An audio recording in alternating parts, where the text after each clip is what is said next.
హన్మకొండ జిల్లాలో సంచలనం సృష్టించిన డెంటల్ డాక్టర్ ప్రత్యూష ఆత్మహత్య కేసులో కీలక విషయాలు వెలుగులోకొస్తున్నాయి. కేసు దర్యాప్తు చేపట్టిన పోలీసులు 4 నిందితులను అరెస్ట్ చేశారు.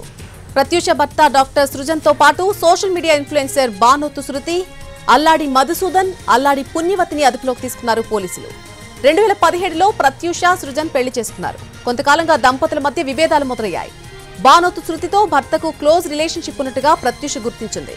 పద్ధతి మార్చుకోవాలని భర్త సృజన్ను భార్య హెచ్చరించినా సరే అతడు పట్టించుకోలేదు.